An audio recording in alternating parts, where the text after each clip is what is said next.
Em nome do Pai, e do Filho e do Espírito Santo. Amém. Louvado seja nosso Senhor Jesus Cristo.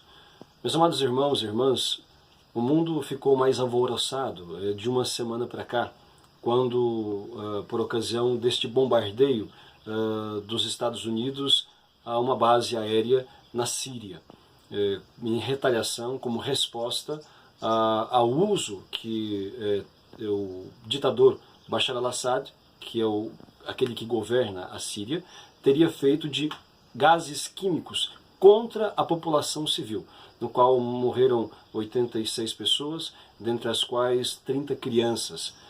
Este ataque foi contra a população civil, desarmada e indefesa, e teria sido feito, segundo justificou o presidente americano, por aviões que saíram daquela base onde os Estados Unidos atacaram. Este ataque foi um ataque pontual. O que quer dizer isto?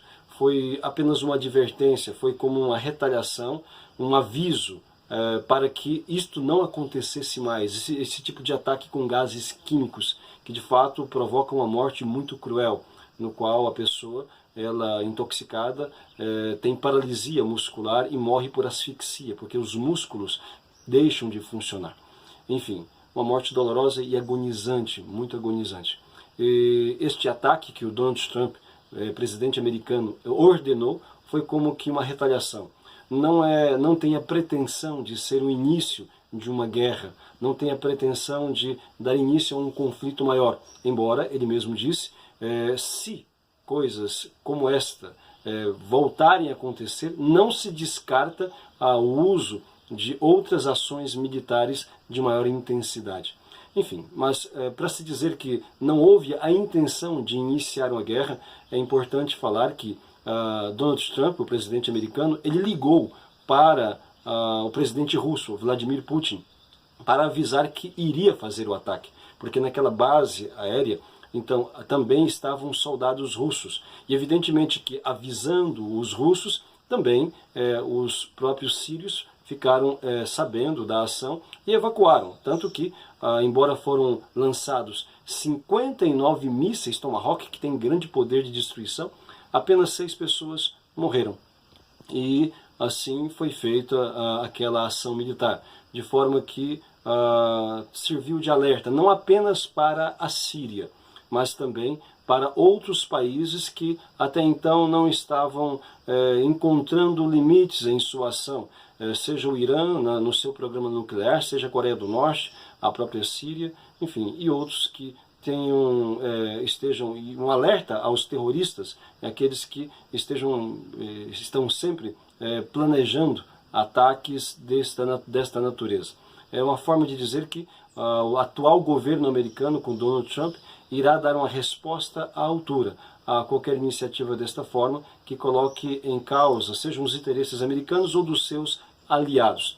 Então, esta resposta foi bastante alta e encontrou apoio na maior parte da comunidade internacional, sofrendo, entretanto, oposição da Rússia, da Síria, naturalmente, que foi o país atacado, também da Coreia do Norte e do Irã.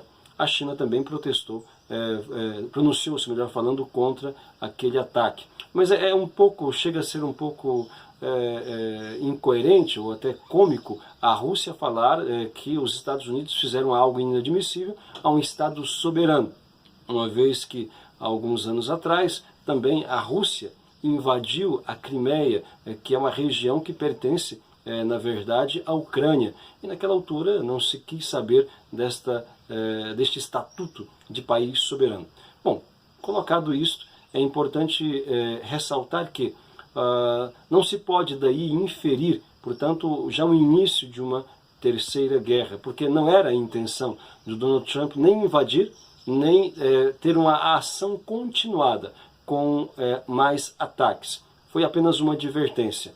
Aconteceu, porém, que no dia seguinte ele mandou que uma esquadra naval se dirigisse para a Coreia, na Península Coreana, onde a Coreia do Norte, com aquele seu ditador, aquele gordinho atômico, então estava provocando sempre os Estados Unidos e também os seus aliados, fazendo testes com mísseis nucleares. O objetivo dele é desenvolver um míssil que seja capaz de atingir os Estados Unidos. Evidentemente que há muito mais barulho do que realidade, mas é verdade que a Coreia do Norte já possui a bomba atômica. Pelo menos, dizem os especialistas e entendidos, mais de 20 desses artefatos que não são capazes ainda de atingir os Estados Unidos, mas são capazes de atingir vários países mais próximos, inclusive os aliados dos Estados Unidos, especialmente a Coreia do Sul. A situação ficou bastante tensa ali na região, e ainda está, na verdade, e mais ainda chama a atenção do que o próprio ataque que os Estados Unidos fez à Síria. E a pergunta que se faz, em que nós cristãos fazemos, é esta: qual deve ser a nossa atitude? O que aconteceria? Qual é a postura de um cristão diante de um conflito, de um possível conflito mundial? A terceira guerra irá se iniciar? Pois bem, irmãos, nós não sabemos o que será o desenrolar dos fatos. Algo parece-nos muito certo, que uma guerra acontecerá. Enfim, se será agora, já ou depois, não sabemos. Porque aqueles que são globalistas, ou seja, aqueles que almejam a um governo mundial, eles têm como meta a eliminação da maior parte da população mundial. Nós somos hoje 8 bilhões de habitantes, e eles tinham e têm como meta reduzir esta população a no máximo 500 milhões, para o que teriam que eliminar pelo menos 7 bilhões e meio. Disse tantos especialistas entendidos no assunto, né, que isto só pode ser feito através daquela fórmula clássica: a guerra, a peste e a fome. Portanto, um conflito mundial seria trivial, necessário, essencial para se fazer esta redução da população, de forma que um pretenso governo mundial tivesse depois muito mais facilidade de controlar aqueles que sobrevivessem. E é importante dizer também, é importante que você saiba que as notícias a respeito dos bastidores e daquilo que tem sido tramado desde há muitas décadas, embora estes planos já são mais do que seculares, mas nas últimas décadas é que ele tomou mais corpo, por assim dizer, a ideia do estabelecimento de uma ditadura mundial, de um governo mundial, que virá, evidentemente, após um período de crise e de confrontos, onde se apresentará como que o salvador da humanidade, entre aspas, aquele que garantirá a paz ao mundo e que imporá, enfim, com um braço de ferro, o seu domínio sobre os povos de maneira ditatorial. Enfim, para que isso aconteça, é necessário, portanto, que esta elite que quer dominar e aqueles outros que lhes apoiam sejam salvos. Talvez muitos não saibam, mas existem cidades inteiras em forma de bunkers que foram construídas debaixo das areias do deserto da Austrália, também na região da Patagônia, na Argentina, e em outros lugares debaixo da terra. Existem cidades com todas as provisões necessárias, com todos os meios necessários para que se possa ali se proteger de catástrofes atômicas e se manter durante meses ou até anos, se assim for necessário. De forma que aqueles que provocarão estes conflitos poderão então ser resguardados dos efeitos do mesmo. Enfim, a nós cristãos, o que cabe? Cabe-nos a nós rezarmos e, sobretudo, vivermos na graça de Deus. Olha, se houver um conflito mundial, então um conflito em escala planetária, morrerão bons e maus, morrerão santos e pecadores. Enfim, muitas pessoas, a maior parte da humanidade será dizimada. Mas o que nos interessa a nós? O que nos interessa, sobretudo, é a vida eterna. O que nos interessa é, enquanto aqui estivermos, buscarmos fazer aquilo que é correto, aquilo que é justo, santo e agradável a Deus. Claro, não devemos cruzar os braços e esperar que a catástrofe venha. Nós devemos fazer, sim, lutar pela justiça, defender aqueles que a nossa nação, defender aqueles que dependem de nós, defender as pessoas, ajudá-las, enfim, aliviá-las no seu sofrimento tanto quanto possível. Mas o mais importante para todos nós é mantermos-nos sempre preparados, como disse nosso Senhor Jesus Cristo. Vigiai, orai, estáis sempre preparados. Este estar preparado significa essencialmente uma coisa. Estar preparado significa estar na graça de Deus. Portanto, não se trata de uma preocupação maior em salvar a pele, em salvar o próprio corpo. Não é esta a maior preocupação que nós devemos ter. A maior preocupação que nós devemos ter é em salvar a nossa alma, em ajudar as pessoas que nós amamos também a terem consciência da necessidade de viverem sempre na graça de Deus, na comunhão com Cristo, e que para tal devem afastar da sua vida todo o pecado, afastar tudo aquilo que lhes possa separar da comunhão com Deus. Se haverá a guerra ou não, enfim, nós não sabemos.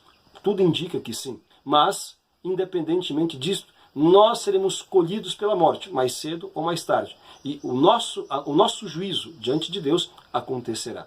E é este evento o mais importante da nossa vida, no sentido que é o momento que se decidirá a nossa salvação ou a nossa condenação. Para este evento é aquele que mais merece atenção de nossa parte. A nossa preparação não deve ser simplesmente para o enfrentamento de uma possível terceira guerra mundial, mas para aquele juízo pelo qual nós passaremos. Porque isto é inadiável. Isto é algo que não é possível não acontecer. Todos nós, como diz a palavra de Deus, seremos julgados. E é esta a atenção que nós devemos ter. Portanto, meus amados irmãos, cristãos, pessoas de boa vontade, então nos preocupemos, sobretudo, com esta reconciliação com Deus. Nos preocupemos, contudo, em sermos pessoas melhores. Nos preocupemos, sobretudo, em buscarmos a nossa conversão, aquilo que nos falta. Rezemos por todos. Rezemos para que os governantes do mundo, aquelas pessoas que têm a responsabilidade de conduzir as nações, rezemos para que eles possam ter juízo, para que eles possam realmente prever, buscar o bem comum. Mas aquilo que diz as profecias, seja da Sagrada Escritura, seja na vida de tantos santos, tudo indica que se realizará. Tudo indica que se realizará em breve, assim quero dizer. Tudo indica que não demorará muito. Mas isto é independente da nossa tomada de postura para a busca de uma conversão sincera. Porque, ainda que pela oração ou por sacrifícios nós pudéssemos obter a graça de que isso fosse adiado por 100, por 200 anos, o fato é que nós iremos ao encontro do Senhor. Embora tudo indica que estes 100 ou 200 anos realmente não precisarão ser esperados. Parece que os fatos se precipitarão muito rapidamente. Meus amados irmãos, o que nós precisamos fazer é isto, portanto. Vivermos na graça do Senhor. Buscarmos com sinceridade esta conformação da nossa vida, a sua palavra. É preciso agora, sobretudo, ajudar os nossos familiares, os nossos amigos, os nossos parentes, as pessoas que nós amamos, por todos os meios lícitos possíveis, por todos os meios de comunicação que ainda nos estiver disponível, a ajudar as pessoas a compreender o sentido verdadeiro da vida, a vocação a qual todos nós somos chamados, a levar as pessoas a olharem para Deus, olharem para este caminho de felicidade que Deus nos deixou, que exige sim renúncias, sacrifícios, que exige uma determinação de deixar aquilo que o ofende e realmente esta disposição de abraçar a sua lei, os seus mandamentos, o caminho que Ele nos deixou para a nossa santificação e salvação. Portanto, fica esta mensagem a todos os nossos irmãos, que mais do que com a guerra externa entre as nações, nos preocupemos com esta guerra interior que nós travamos todos os dias. E procuremos dar atenção a esta necessidade efetiva de conversão